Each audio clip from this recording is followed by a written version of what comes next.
ابھی میں دیکھ رہی تھی اس بچی کو یہاں بیٹھے ہوئے، تو میں یہ سوچ رہی تھی کہ یہ اتنے غور سے مجھے بھی دیکھ رہی تھی اور سب کو دیکھ رہی تھی، تو میں یہ سوچ رہی تھی کہ اس کے بچپن کی یادیں کیا ہوں گی نا، کہ اس نے کیا دیکھا ہے. اور مختلف لوگ ان بچوں کے سامنے، یہ ہوں یا کوئی بھی جو باہر سے آتے ہیں، ان کے سامنے جو کچھ ایکٹ کر رہے ہوتے ہیں وہ اس کو ابزارب کر رہے ہوتے ہیں، اور انڈائریکٹلی آپ سب ان کی تربیت کر رہے ہوتے ہیں. ٹھیک ہے نا؟ چاہے آپ اپنے گھر میں ہو، خاندان میں ہو، کسی شادی میں ہو، کسی ادارے میں ہو، کہیں پر بھی ہو، آپ کیا کر رہے ہیں؟ تربیت کر رہے ہیں. کس سے؟ اپنے عمل سے. آپ نے عام طور پر دیکھا ہوگا کہ بچے اسی ٹون میں بات کرتے ہیں جس میں بڑے کر رہے ہوتے ہیں. وہ ان کی نیچرل نہ بھی ہے تب بھی وہ ان کے امیٹیٹ کرتے ہیں، نقل اتارتے ہیں. تو اس سے ہمیں کیا بات پتہ چلتی کہ اگر ہم واقعی چاہتے ہیں کہ بچوں کی تربیت ہو تو اس کے لیے لیکچر نہیں، عملی مثالیں سامنے رکھنی ہوں گی. اس لیے ماں کی تربیت اور تعلیم اور بھی بہت ضروری ہے کہ ان سے نور پھوٹتا رہے اور بچوں تک منتقل ہوتا رہے. جیسے چاند سورج سے اپنی روشنی لیتا ہے، اس کو ریفلیکٹ کرتا ہے، ایسے ہی بچے بھی بڑوں کی روشنی کو ریفلیکٹ کرتے ہیں. بالکل اپنے آپ کو چیک کرنے کے لیے بھی بہترین موقع ہے کہ بچے کس ٹون میں بات کر رہے ہیں. اس کا مطلب یہ کہ ہم اچھا کر رہے ہیں یا نہیں کر رہے ہیں. بہت اچھی بات کہی آپ نے کہ بعض اوقات ہم ہسبینڈ کی بات مان تو لیتے ہیں مگر ان کی رسپیکٹ نہیں کرتے، بچوں کے سامنے نہیں کرتے. نتیجہ کیا ہوتا ہے کہ بچے بھی باپ کی عزت نہیں کرتے، پھر آپ کی بھی نہیں کرتے، پھر کل کو وہ اپنے شوہروں کی بھی بچیاں یا بچے عزت نہیں کرتے. یہ جو کیس ہم نے کل پڑھا تھا وہ کیا تھا کہ بیوی کو دبا کے رکھا جائے. اگر کسی بچے نے یہی دیکھا باپ کو کرتے وقت تو وہ بھی انکانشیسلی کیا کرے گا؟ اسی طرح دبانا شروع کر دے گا. کیونکہ ہماری شخصیت کا ایک بڑا حصہ ہمارے ماحول کی پیداوار ہوتا ہے. میری ایک دوست تھی تو وہ کہا کرتی تھی کہ جب مجھے بہت غصہ آتا ہے تو میں جھاڑو اٹھا لیتی ہوں، ماپ اٹھا لیتی ہوں اور خوب صفائی شروع کر دیتی ہوں،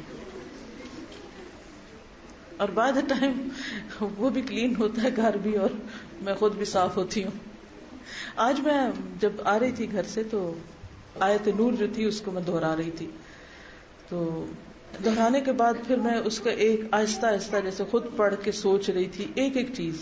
اچھا، اور میں امیجن کر رہی تھی اپنے آپ کو کہ اچھا مثل نورہ کمشکات، کہاں ہے وہ مشکات، فیہا مصباح، ہے مصباح، المصباح فی زجاجہ، اچھا شیشہ بھی ہے اس پہ، شیشہ کیسا ہے، اس میں کوئی میل ہے، کوئی دھبے ہیں یا چمکدار ہے. کأنہا کوکب دری، کیا واقعی میرے دل کا شیشہ کوکب دری ہے، یا میں نے اپنے دل میں کسی کے بارے میں بھی کوئی نیگیٹو تھنکنگ رکھی ہوئی ہے. اور پھر تیل ہے، کیا واقعی وہ پیور سورسز سے ہے، اس میں تو کوئی ملاوٹ نہیں. اور پھر یہ کہ جو کچھ میں سیکھتی ہوں اس پر عمل کتنا ہے کہ نور و نہ لا نور ہو. تو ایسے ہی میں اس کو سامنے رکھ کے نا تو اپنا جائزہ لے رہی تھی کہ میرا وہ مشکات کدھر ہے، نیش یا طاق کہاں ہے، سینہ ہے میرا، اور پھر مصباح چراغ، ایمان کا چراغ کتنا، آج میرے ایمان کا لیول کیا ہے، اور پھر وہ چراغ جو ہے اس کے اوپر یعنی جو دل کا آئینہ ہے وہ کس طرح کی، کہ اگر ہمارے دل میں کسی کے لیے نفرت ہوگی، کسی کے لیے بدگمانی ہوگی، کسی پہ غصہ ہوگا، کوئی فرسٹریشن ہوگی، تو کیا ہوگا؟ وہ کوکب دری نہیں ہو سکتا، ہو ہی نہیں سکتا. تو ہمیں ہر روز اپنا جائزہ لینے کی ضرورت ہے. اور پھر کیا، یعنی میک شور کہ ایوری ڈے یا کچھ سیکھیں اور سکھائیں ضرور، کچھ نہ کچھ یہ ضرور کریں، کیونکہ جب تک تیل نہیں نہ ہوگا چراغ نہیں جلے گا. جب تک آپ علم کی مجلس، علم کی صحبت یا علم کی خدمت نہیں کریں گے ون وے اور دی ادر، یا سیکھیں یا سکھائیں گے نہیں تو کیا ہوگا؟ چراغ ٹمٹمائے گا، بجھ جائے گا. تیل کے بغیر چراغ نہیں جلتا، علم کے بغیر ایمان نہیں بڑھتا. اور پھر جب علم حاصل کر لیتے ہیں دل کو ایک قرار آتا ہے، ایک خوشی محسوس ہوتی ہے. جب لوگ آپ کو ڈرا رہے ہوتے ہیں اور آپ سکون میں ہوتے ہیں، جب لوگ فکر اور پریشانی کی باتیں کرتے ہیں آپ ایک اطمینان میں ہوتے ہیں کہ میرا رب ہے. تو ایسی صورت میں جو ایک خوشی نصیب ہوتی ہے اور جو ایک نفس مطمئنہ اندر جاگتا ہے، وہ اس کے بغیر ہو نہیں سکتا. اگر آپ یہی کمپلینٹ کرتے رہے میرا ایمان کا لیول ڈاؤن ہے ڈاؤن ہے ڈاؤن ہے، اپنا بھی اور کیا دوسروں کو وائرس لگ جائے گا، ان کا بھی ہو جائے گا وہی. کیونکہ جو منفی باتیں کی جاتی ہیں نا تو وہ ایئر میں جیسے گرد و غبار، آندھی آئے تو کیا ہوتا ہے، ہر ایک پہ گرد، ہر چیز پہ گرد پڑ جاتی ہے. جس چیز پہ بھی ہاتھ رکھیں گے وہیں سے آپ کو رڑک آئے گی. تو ایسی باتوں سے بھی زبان کو بند رکھنا چاہیے. اگر کبھی آپ کو لیول کم محسوس ہو تو سوچیں کیا گناہ کیا ہے. یہ ہو نہیں سکتا کہ ہمارا ایمان کا لیول گناہ کے بغیر ڈاؤن ہو. اس کے پیچھے ضرور کوئی غلطی ہوتی ہے جس کو بعض اوقات ہم مانتے نہیں ہیں. اور کسی بھی غلطی کو جب تک ہم مانتے نہیں ہیں نا تو اس کا اصلاح نہیں ہوتی، علاج نہیں ہوتا. تو بہت ضروری ہے کہ ہم اپنی غلطیوں کو مانیں، اور اگر ہمیں کوئی آئینہ دکھائے تو ہم اس کو مائنڈ نہ کریں اور اصلاح کر لیں، اور اللہ تعالیٰ سے دعائیں کریں کہ یا اللہ تو مجھے میری غلطیاں دکھا. بعض اوقات اگر ہم نے کوئی جھوٹ نہیں بولا، کوئی غلط کام بظاہر ہم کہتے کیا ہی نہیں، لیکن اگر آپ نے وقت ضائع کیا ہے اپنا یا کسی اور کا، یا کم پروڈکٹیو تھے آپ، یعنی کم درجے کا کوئی کام کیا ہے جبکہ آپ اچھا اعلیٰ کر سکتے تھے، یہ سارے ریزنز ہوتے ہیں آپ کے اس لیول کو ڈاؤن کرنے کے. اور آپ چین سے بیٹھے نہ جب تک کہ وہ اوپر نہ آئے. چاہے دنیا کی کتنی بھی بڑی کوئی دولت مل جائے، کچھ بھی مل جائے، کسی چیز پر راضی نہ ہو جب تک یہاں نہیں ہے دولت. کچھ بھی قربان کرنا پڑے اس کے لیے، کچھ بھی چھوڑنا پڑے، کچھ بھی دینا پڑے، ہر قیمت کم ہے اس دل کے اطمینان کے لیے، ہر چیز کی قیمت کم. اور یہ اتنا زبردست میزان اللہ نے آپ کے اندر رکھا ہے، کسی کو بتانے کی ضرورت نہیں، خود آپ کو بتاتا ہے آپ کہاں کھڑے ہیں. تو اس لیے بہت ضروری ہے کہ ہم اپنے رب کے ساتھ اپنا معاملہ بالکل صاف شفاف رکھیں اور توبہ کرتے رہیں، معافی مانگتے رہیں، رجوع کرتے رہیں. کیونکہ اللہ کا فضل جب تک نہ ہو، ما زکا منکم من احد ابدا، اپنی قوت اور طاقت سے نہیں ہوتا، یہ اللہ ہی دلوں کو صاف کرتا ہے.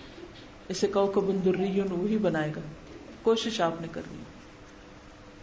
بندوں سے تو ضرور فوراً مانگنی چاہیے، جہاں غلطی کا احساس ہو مانگ لیں، کچھ نہیں جاتا، کیا فرق پڑتا ہے. اچھا ہاں جب غلطی ہو بے وجہ بھی نہیں مانگے کیونکہ دوسرے تنگ آ جائیں گے کہ بھئی مسئلہ کیا ہے. معافی اس وقت مانگے جب آپ نے کوئی غلطی کی ہو اور آپ کو احساس ہو گیا کہ غلطی کی ہے. کیونکہ بعض اوقات لوگ مجھ سے پوچھتے ہیں آپ ہم سے ناراض ہیں، اور مجھے واقعی نہیں خبر ہوتی کہ کس ناراضگی کس چیز کا نام ہے اور میں کیوں ہوں. تو اس سے مجھے بڑی سخت گھبراہٹ ہوتی ہے کہ کوئی مجھے کہ آپ ناراض ہیں، کہ میرا زندگی میں اور کوئی کام نہیں، آپ میرے بارے میں یہ توقع رکھتے ہیں کہ میں ناراض ہی رہوں گی لوگوں سے. میں کیوں ناراض ہوں؟ اس لیے جو چیز جہاں چاہیے بس وہ وہیں کریں. اور آپ دیکھیے کہ ہر چیز کی ایک ویلیو ہوتی ہے نا.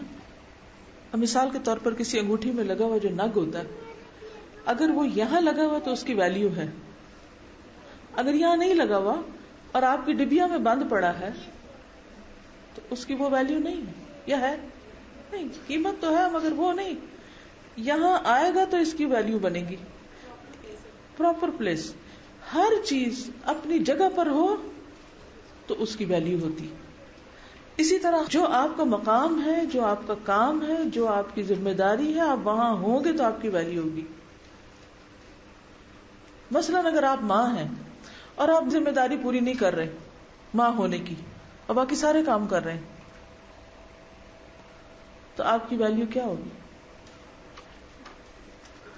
اب ایک طالب علم ہے, آپ اس کا حق ادا نہیں کر رہے طالب علم ہونے کا, اور دنیا بھر زمانے بھر کے کام کیے جا رہے ہیں, آپ کی ویلیو نہیں ہے. کوئی بھی چیز جب تک اپنے مقام پہ نہیں آئے گی اس کا ویلیو نہیں ہوگی. روپے کا نوٹ ہے تو کاغذ کا ٹکڑا ہے نا, لیکن جب اس کے اوپر وہ چھاپا لگا تو اس کاغذ کے ٹکڑے کی ویلیو ہوگی. اگر وہ چھاپا اس پہ نہ لگتا تو ویلیو نہیں ہوتی.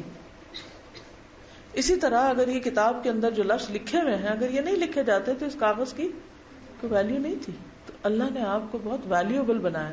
اپنے آپ کو ضائع نہ کریں, ایسے کاموں میں مت لگائیں جس کے آپ قابل نہیں, یا جو آپ کو کرنے نہیں چاہیے, یا جو آپ کو زیب نہیں دیتے, یا جو آپ کو سوٹ نہیں کرتے.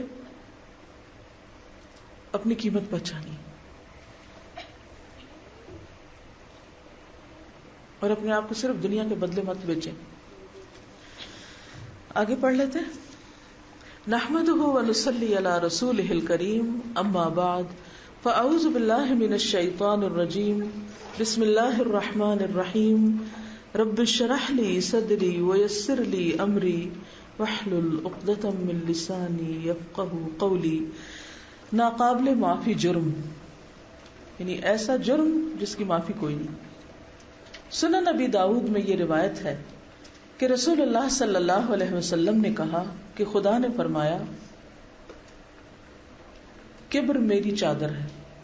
کبر بڑائی, کبر میری چادر ہے اور عظمت میری ازار ہے. چادر جو اوپر اوڑی جاتی ہے اور ازار جو نیچے باندھی جاتی ہے, لباس کے لیے ہے بیسیکلی, کیونکہ لباس کسی کی پہچان ہوتی ہے. بس ان دونوں میں سے کسی میں جو شخص مجھ سے نزاع کرے گا, جھگڑا کرے گا, یعنی مجھ سے وہ لینا چاہے گا, کھینچنا چاہے گا, اپنی طرف کرنا چاہے گا, میں اس کو آگ میں پھینک دوں گا. دوسرے لفظوں میں, اگر کوئی بڑا بننا چاہے گا, تکبر اختیار کرے گا, تو پھر اس کا انجام جہنم ہے. تکبر کا اپوزٹ کیا ہے؟ عاجزی, تواضع, ہمبلنس. الکبریاء ردائی والعظمت ازاری فمن نازعنی واحد منہما قذفته فی النار. کتاب اللباس. اس حدیث میں تمثیل یعنی مثال کی زبان میں یہ بتایا گیا ہے کہ ہر قسم کی بڑائی اور ہر قسم کی برتری صرف ایک خدا کا حق ہے. جو شخص اس معاملے میں کلی یا جزئی طور پر, کلی یعنی تمام اور جزئی تھوڑا, خدا کا ہمسر بننا چاہے, وہ نہ صرف دنیا میں ذلیل ہوگا بلکہ آخرت میں اس کو شدید تر عذاب کا سامنا کرنا پڑے گا. اچھا, اگر آپ اس بات کو سمجھنا چاہیں تو ایک تھوڑی سی ایکٹیویٹی کیجیے. ہر ایک نے اپنا اپنا اسکارف اوڑھا ہوا نا, دوسرے کا ذرا کھینچے اور اپنے اوپر لینے کی کوشش کریں. کھینچے کھینچے, نازا آنے کا مطلب ہے کھینچنا. اب الٹا کریں, اب جس کا نہیں کھینچا وہ اس کا کھینچے تاکہ سب کو پتہ چلے. کیسا لگا جی؟ کیا ہوا اور کیسا لگا؟ بہت نہ چاہتے ہوئے بھی آپ کو ایک دم یہ کیا ہو رہا ہے. کبھی آپ نے دیکھا ہوگا نا, چھوٹے بچے ہوتے ہیں نا, وہ ماؤں کے ساتھ کبھی کھیلتے ہیں کہ ان کا دوپٹہ کھینچتے ہیں. میرے ایک بچے کی عادت یہ تھی کہ وہ میری چادر لے کے تو خوشبو سونگتا تھا اس کی, اور جہاں بھی ہو بس اس کو نیند نہیں جیسے آتی تھی جب تک میرا دوپٹہ نہ کھینچ لے. تو اتنی شدید گھبراہٹ ہوتی تھی کہ میرا امتحان ہے, آزمائش ہے کہ میرا ہی دوپٹہ کھینچنا ہے. تو کبھی ہوتا ہے نا بچے کھیلتے کھیلتے اس میں رول ہونے لگتے ہیں اور کھینچ کے دوپٹہ لے جاتے ہیں, یا جوک میں مذاق میں بھی کوئی ایسا کرے تو بات یہ ہے کہ انسان کا لباس انسان کی عزت کی علامت بھی ہے. کسی کا لباس اس کے مقام کی نشاندہی بھی کرتا ہے. ایک ڈاکٹر کس سے پہچانا جاتا ہے؟ ایک سپاہی کس سے پہچانا جاتا ہے؟ اسی طرح باقی لوگ بھی اپنے لباس سے پہچانے جاتے ہیں. تو یہاں اس سے مراد اللہ سبحانہ و تعالیٰ کا کوئی لٹرل معنوں میں لباس نہیں کہ اللہ تعالیٰ کا وہ کوئی خاص ایک لباس ہے اس کا نام, یہ مثال سے بات سمجھائی گئی. اور جو میں نے آپ کو ایکٹیویٹی کرائی یہ بھی صرف ایک مثال سے بات سمجھانے کی کوشش, اس کی ٹرانسلیشن نہیں ہے. تو بات یہ ہے کہ جو چیز جس کا حق ہے اسی کو ملنی چاہیے. جب کوئی کسی سے اس کا حق چھینتا ہے تو وہ بڑا ظالم ہوتا ہے. بڑا بننا صرف ایک کا حق ہے اور وہ اللہ رب العزت ہے، باقی سب چھوٹے. یا ایھا الناس انتم الفقراء الی اللہ واللہ هو الغنی الحمید. ہم سب محتاج ہیں، چاہے کوئی بادشاہ بھی ہے نا وہ بھی محتاج ہے. تو یہ کہتے ہیں کہ مثال کے طور پر خدا کی عظمت و کبریائی کا ایک پہلو یہ ہے کہ وہی عزت دینے والا ہے اور وہی ذلت دینے والا ہے. وہی کسی کو رزق دیتا ہے اور کسی کو رزق سے محروم کر دیتا ہے. اس کے سوا کسی کو یہ طاقت نہیں کہ کسی کو کچھ دے یا اس سے کوئی چیز چھین لے. کسی اور کے ہاتھ میں ہے ہی نہیں کہ کوئی آپ کو کچھ دے گا یا آپ سے کچھ لے گا. نہیں لے سکتا جب تک وہ نہ چاہے. آپ نے دیکھا ہوگا کہ وقتاً فوقتاً جیسے دنیا کے حالات مشکل ہوتے جا رہے ہیں تو اکثر لوگ آ کے آپ کو کہیں گے کہ خصوصاً جب اور دینی اداروں کے ساتھ کچھ مس ہیپ ہوئے ہیں تو آ کے لوگ ڈراتے ہیں کہ آپ کو پتہ ہے کہ الہدا خطرے میں ہے. کچھ لوگ ڈر کے مارے آتے نہیں ہیں یا پڑھتے نہیں ہیں یا کوئی اس طرح کی چیزیں ہوتی ہیں یا افواہیں پھیلاتے رہتے ہیں. ظاہر ہے پھر مجھ تک پہنچاتے ہیں. آپ کو معلوم ہے کہ اس وقت بڑے مشکل حالات ہو گئے ہیں اور دینی ادارے چلانا اتنا آسان نہیں ہے اور یہ تو ایسا ہے اور ویسا ہے، بڑی ڈرانے والی باتیں کرتے ہیں. تو میں اللہ سبحانہ و تعالیٰ سے ہی کہتی ہوں کہ یا اللہ جس طرح آپ نے اپنے گھر کی حفاظت کی تھی نا خانہ کعبہ کی، یہ بھی آپ کا گھر ہے، میرا نہیں ہے. آپ نے اس کی حفاظت کرنی، یہ آپ کے ذمہ ہے، میرا تو ہے ہی نہیں. تیرے لیے بنایا تھا، تیرے بندے آتے ہیں، تیرا کلام پڑھا جاتا ہے، تجھی سے جوڑا جاتا ہے، تو اس کی حفاظت کرے گا. یہ ڈرانے والے ڈراتے رہیں گے لیکن تیرا نام بلند رہے گا جب تک تو خود چاہے گا. بس ہمیں تو نے اس کے لیے چنا، تو ہم سے یہ سعادت نہ چھیننا. وہاں دوسری طرف یہ بھی کہنے والے ہیں الحمدللہ.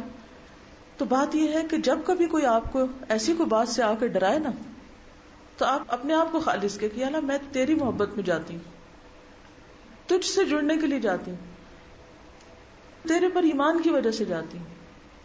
کچھ یہاں آپ خرچ کریں، چاہے اپنا وقت خرچ کریں، چاہے مال خرچ کریں، چاہے اپنی کوئی ذہنی صلاحیت لگائیں یا کوئی، تو ہمیشہ یہ سوچا کریں اللہ تجھے دے رہی ہوں میں. ٹھیک ہے کبھی ہم ڈبے میں ڈالتے ہیں، کبھی کسی کے ہاتھ میں دیتے ہیں، کبھی ہم کچھ کر رہے، کبھی جھاڑو لگا رہے ہوتے ہیں، کبھی ہم کوئی کام کر رہے ہوتے ہیں، مطلب ڈفرنٹ کام ہم سب کر رہے ہوتے ہیں. تو وہ شکل تو ان کی کچھ بھی ہوتی ہے لیکن پیچھے جذبہ ہم سب کا کیا ہونا چاہیے کہ اللہ تیرے گھر میں کر رہی ہوں اور میں اس سے بھی اچھا کروں گی جتنا میں اپنے گھر میں کرتی ہوں. کم از کم میں جتنا بھی وقت اس کے لیے لگاتی ہوں، جو کچھ بھی کرتی ہوں، تو میں ہمیشہ یہ کہتی ہوں کہ میں اپنی ذات اور اپنے گھر اور اپنے رشتہ دار اور اپنی ہر چیز سے بڑھ کر تجھے دینا چاہتی ہوں. ہے ہمارے پاس کچھ نہیں لیکن جو بھی ٹوٹا پھوٹا ہے تو یہ سب تیرا ہے. جب ابرہہ نے حملہ کیا تھا اس پر کعبہ پر تو کیا کہا تھا ابو طالب نے؟ وہ ان کے اونٹ لے گئے تھے نا تو کہا کہ میرے اونٹ دے دو. کہ اونٹوں کے پیچھے ہو تو گھر اللہ کا ہے وہ سنبھالے گا. تو بات یہ ہے کہ اللہ کا نام لے کر آئے، اللہ ہی کی خاطر دوستی ہو، اللہ کی خاطر محبت ہو، اللہ کی خاطر ایک دوسرے پہ خرچ کرنا ہو، اللہ ہی کی خاطر ہم کچھ بھی کریں، کوئی ہمیں دیکھ رہا ہو یا نہ دیکھ رہا ہو. اگر ہم کہیں کسی دیوار پہ کوئی دھبا مٹا رہے ہو نا اور کوئی ہمیں نہیں دیکھ رہا، کوئی تعریف نہیں کر رہا، چھپ کے کوئی واش روم دھو رہے ہیں نا یا کسی واش روم میں لا کے صابن رکھ دیا نا، کسی کو نہیں پتا اللہ کے کسی بندے کو، تو کیا کہا کرے تو دیکھ رہا ہے نا، تیرے لیے کر رہے ہیں، تو دیکھ رہا ہے، تو قبول کر لے. جیسے ابراہیم اور اسماعیل علیہ السلام نے کہا تھا کہ ربنا تقبل منا انک انت السمیع العلیم، تو اللہ تعالیٰ خود ہی برکتیں ڈالے گا، خود ہی قبولیت کرے گا اور خوف کو امن سے بدل دے گا کیونکہ سب اس کے ہاتھ میں ہے. لیکن جب ہم اس لیے یہاں آئے کہ میری بڑائی ہو جائے، میرا نام روشن ہو جائے، میری بات سب سے آگے ہو جائے، تو پھر انسان اللہ کی رحمتوں سے محروم ہو جاتا ہے. کیونکہ بڑائی صرف اللہ کے لیے ہے، باقی سب نے زمین کے اندر اترنا ہے، کوئی کتنا بھی بڑا ہو، ہم سب نے وہاں جانا نیچے.